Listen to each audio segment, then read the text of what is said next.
What's up, guys? Quick weight loss update. 6 pounds down so far, which is great. Really starting to feel the difference now.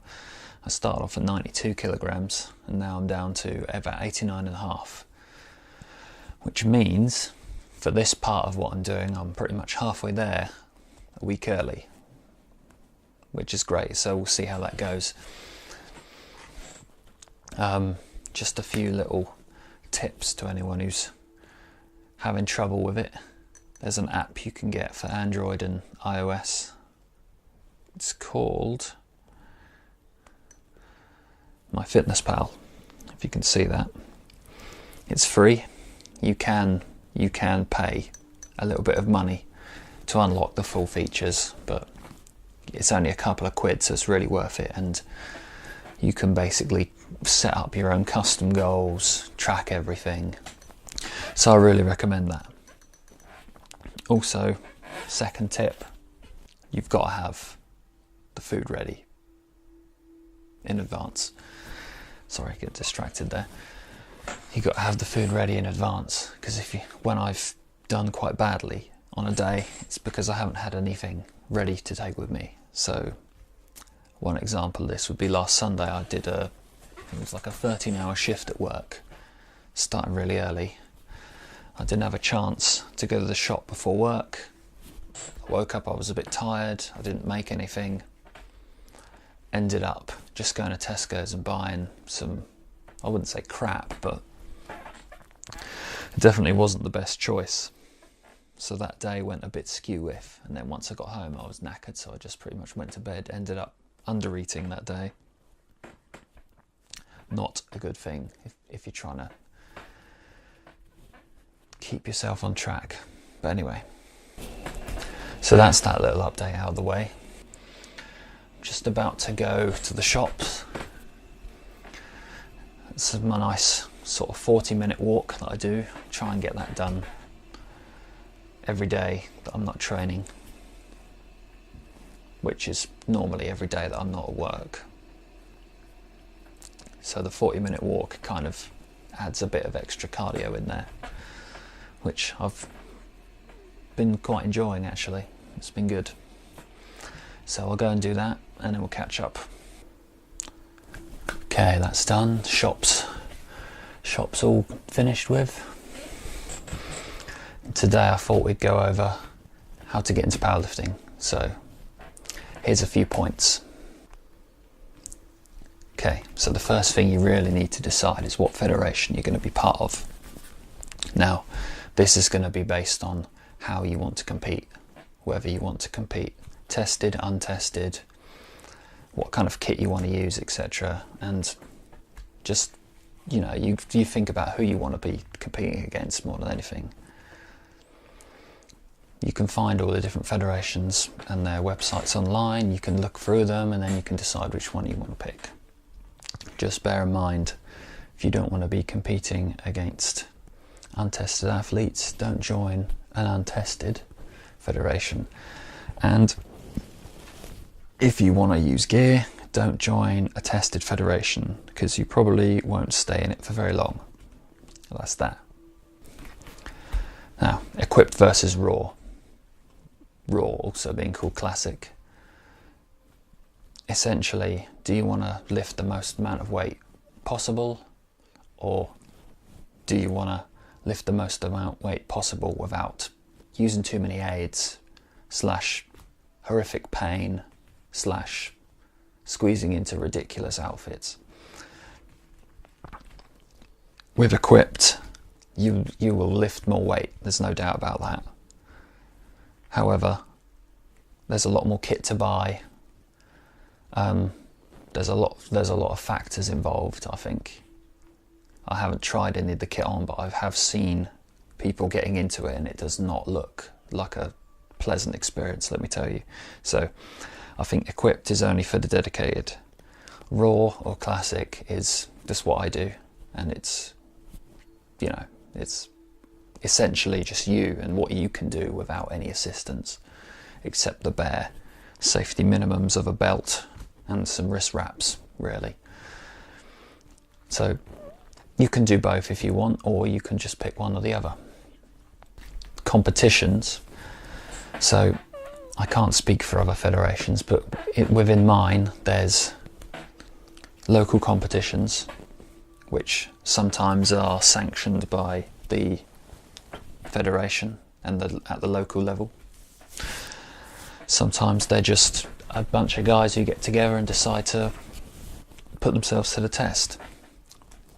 These are quite rare, but they do come up. Then there's, above that, there's divisional. Now you get divisional championships where all 3 lifts are done. You can have bench press only. You can have push and pull. There's lots of variety there, but they're sort of the lowest competitive level. Then you've got regional, which for me would be the English Championship. Also at this level there's the 4 nations, so there'll be an English team, a Scottish team, Irish team and a Welsh team, and they compete against each other. So that's the 4 nations competition.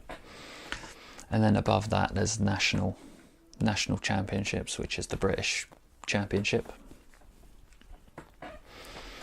And beyond that there's European championships, worlds, etc. So it goes all the way from the local couple of guys deciding to have a contest of strength all the way up to teams competing on the world stage. Kit. So if you're going to compete, you're going to have the following things, at least if you're in the IPF. I don't know about other federations. You're going to need to have a pair of pants. Sorry guys, they don't allow boxer shorts. You've got to have a pair of briefs. You'll need a set of deadlift socks. You'll need a singlet and a plain t-shirt to wear. You're not allowed logoed t-shirts or anything like that. This would not be allowed, for example, because it's advertising, I guess, I don't know. But anyway, they don't allow those, so just plain t-shirts, any colour. What other essentials? While it's not essential, it goes without saying you're going to need a weightlifting belt of some sort. Best thing to do is get the one that's the same thickness all the way around. You don't want one of those bodybuilding ones where it's just literally a belt at the front and a padded bit at the back. No good. Get a proper belt. Then it's just a matter of shoes, which you can get all varieties of different powerlifting shoes. You can even just pick up some flats if you want, use those. But depending on the individual, you might want to pick up a set of specific weightlifting shoes, especially for the squat. Other than that, I think the only kit that you're allowed in classic, raw, whatever you call it, are knee sleeves, which are just, normally they're like neoprene, sort of a sleeve if you like, that you just pull up over your knee. It just keeps your knee warm, and while they say it doesn't provide any additional support, it does give a little bit. And wrist wraps, which just helps keep your wrists from taking too much of the strain. Especially good for the squat and the bench press. You wouldn't really wear them for the deadlift. And yeah, so I'd say those last 2 bits, they're definitely optional. All the other bits you're going to need if you want to compete. As far as equipped goes, there's all kinds of stuff available, and I'll just include a link in the description so that you can have a look at some of the stuff that they need, because I don't really know too much about it myself. Now, finding a place to train, this can be one of the most important factors in determining how fast you progress. When I was training in a commercial gym, the atmosphere was mediocre, my results were mediocre. It was hard to get the most out of my training when I had to worry about the leisure attendants / gym instructors telling me off for training too hard, basically. They'd come over and ask me to be quiet. They'd get they wouldn't bear in mind that I'm trying to lift some heavy weights, and they'd be walking across what I'm doing. It's very, very annoying, and there's, you know, not much of a supportive atmosphere there.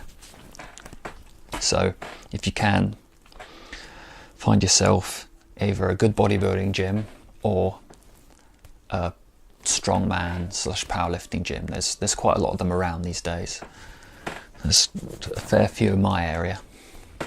Yeah, the benefits of these.